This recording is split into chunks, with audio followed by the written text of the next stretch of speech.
A lot of soldiers talk about the tac vest and, things that they would like to see improved. So to pretend that it's not something that's discussed is a little bit silly.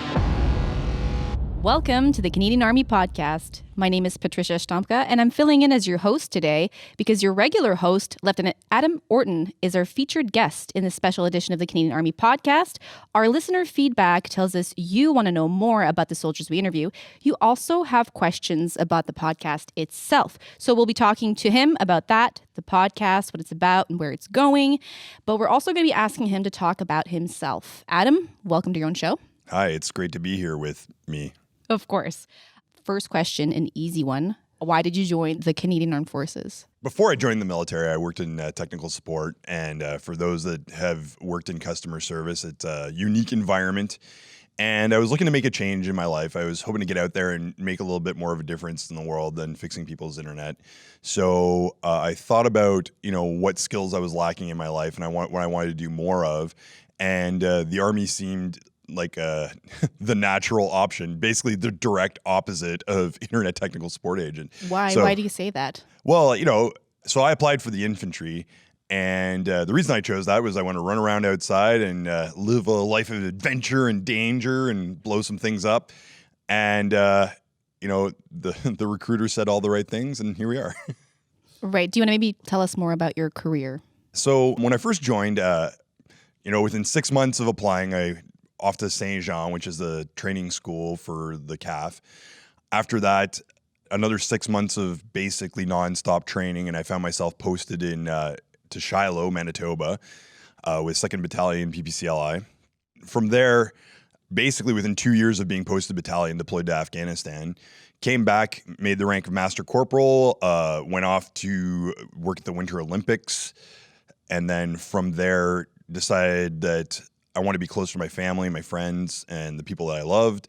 So I moved back to Ottawa, which is where I'm from originally.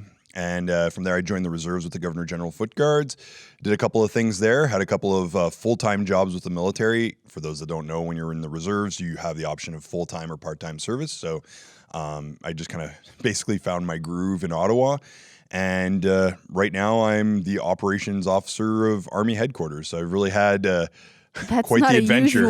That's not a usual, path, if you will. I don't think most people's experience in the forces is anything like that. Well, it's interesting you'd mention that because the Army is actually kind of re-examining the way that people transition between these organizations. I don't know where we stand on that specifically, but, there's a lot of talk about the journey and how, a person's career isn't necessarily just a 25-year unbroken block of regular force service. People have families, they have life events that they need to deal with, and it's good for the Army in terms of retention to allow people to easily transition between those two things. So we're working on that. I don't know where that sits exactly. Probably a good topic for a future podcast. But, it's definitely something that, for me anyways, has given me the ability to have a better understanding of how all the pieces of the Army work. Sometimes you focus on what you're doing and you don't really want to look outside just because there's a lot to think about even in your specific trade. But to kind of spread that experience around gives you a better idea of what other people are dealing with. So a lot to unpack there. You mentioned a lot of things, but I want to talk about, you mentioned the journey. Your most memorable moment in uniform, what is it? I would say there's a lot of memorable moments. We could sit here and tell war stories all day. But I guess one of the most defining moments of my career was I was on parade for the Vimy 95th anniversary parade in France. And I went out there, and it was the longest parade I've ever been on, for sure. It was about 3 hours long. It was hovering around 1 degree. It was raining. It was cold. It was miserable. We were at attention for the whole time. And one of the defining characteristics of that event was that you had Canadians that were out there. A lot of Canadians had come for this event. There were local French citizens that were there. And there was the military component. And in addition to that, I got to the point about an hour in where I was just like, oh, this is horrible. I hate it. I'm just so cold and wet and it's just taking forever. And, I got to thinking to myself, like, wow, what a horrible thought to be thinking when you consider that, there had been soldiers sitting in trenches being shot at and bombed for months on end, right, just being cold and miserable there and going through all these hardships. And what? I had a lot of time to think about it. As I went through that thought process, I realized, here I am, I'm with these Canadians, we're going through these hardships together. I'm with my fellow soldiers, we're going through this together. And, in some really minor way, I'm there living some super small hardship in the same spot that people were dying and fighting 95 years ago. So it was really kind of brought it all together for me. So why do you do it? Why are you in the military? Initially, I guess I thought that, I had a lot to bring to the table. For those that have never seen me before, I'm 6'4", I'm a big guy. I felt, we see a lot of images of what that looks like for a soldier. So I was like, I felt like I fit the bill. I really wanted to learn and serve my country and be there for Canada. I thought that if it came down to it, if I had to make a difficult decision that would put my life on the line, I'd be willing to do it.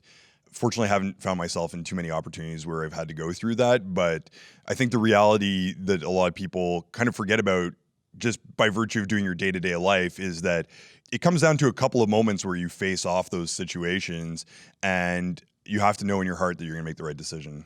Let's talk about day-to-day life. I'm going to bring us back to the present. Your full-time position, you said, is Army Headquarters Operations Officer, or OPSO. You mentioned you're a reservist. You work part-time evenings and weekends with the Governor General's Folk Guards.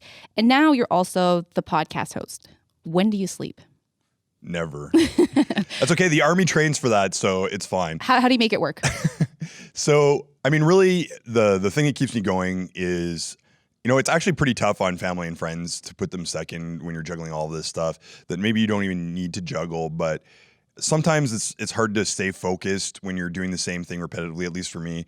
And to be able to switch gears a little bit and do different things is definitely keeps me motivated and keeps my head in the game as much as possible. I think the trick is, first of all, making sure that the chain of commands are all on the same page. Like, I have a lot of different hats and a lot of different bosses.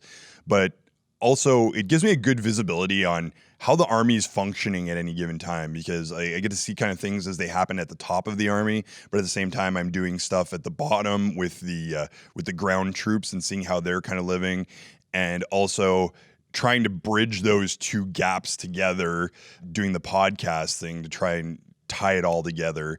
So it's more interesting that way, keeps me busy, and I'm learning a lot. So that's kind of how I keep going. Right. Even So though variety is key, is basically what you're saying. Variety is the spice of life, as they say. Go. Is that something you think that you might, that might be reflected in your work here on the podcast? I mean, what kind of topics can we expect to talk about on the podcast? The plan is to cover a wide range of topics and try and keep everybody interested. Sometimes I think government communications can be a little bit dry. We've all lived that. And so my hope is that we can talk about at different levels of command, talk to different people, learn about how the engineers operate day to day. Like sometimes you're in, your own little bubble and you're doing your infantry thing or whatever. You've worked with these other organizations, but you don't really understand how they live on the day to day and how they do their thing and what their traditions are. So, talk about the different trades, the engineers, the artillery, the logistics people. And in addition to that, cover off some history stuff, find out where we come from. You need to know that to know where you're going. Talk about gear. Nobody talks more about gear than soldiers. So try and hit on everything and try and keep it as interesting as humanly possible. What about controversial subjects? How will the podcast deal with them? And is that something that you think will happen?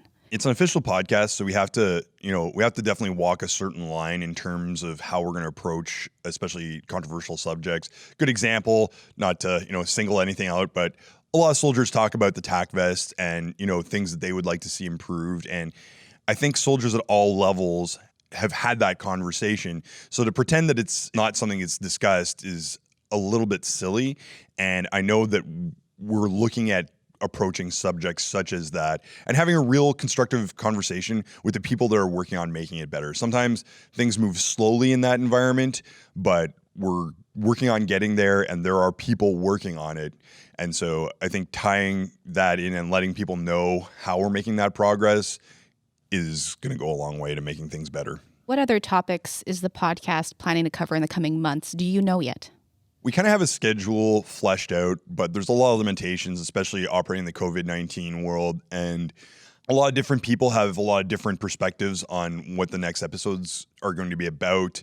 We have, a limitation in terms of resources and getting to talk to the right people about the right subjects. So we do have a schedule and we do have a plan, and all the topics I mentioned before are going to be coming up eventually. We're getting input from people, listeners such as yourself. I'm breaking the fourth wall. You right there listening to this podcast.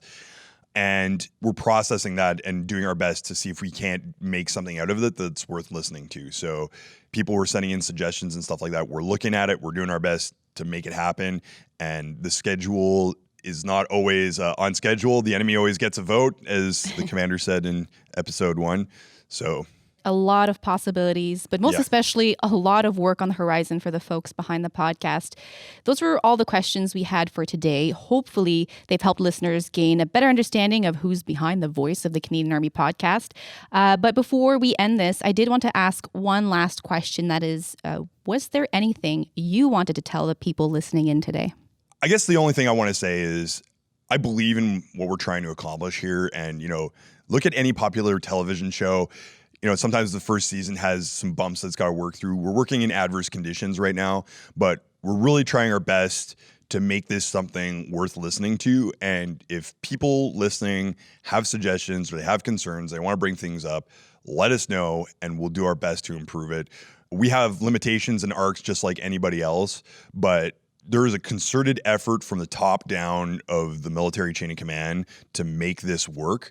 And we're going to do our best to make it something that you're going to enjoy. So if there's something missing, let us know and we'll take action. And there you have it. I hope everyone was paying close attention. He's a military member with experience in both the regular and reserve forces who also progressed through the non-commissioned member ranks before commissioning. He would have also gained appreciation for the forces when he stood miserably in the rain at Vimy. He is Lieutenant Adam Orton. And thanks for playing the part of interviewee today, Adam. And I'm Patricia Sztompka, your guest host for today. Earlier, we heard Lieutenant Orton say why he joined the Canadian Armed Forces. We now want to hear from you. You can send 60-second audio clips telling us what inspired you to join to the email address in the show notes. We might use them in an upcoming episode. Thanks for listening in, and look out for more content from the Canadian Army podcast. And stay frosty.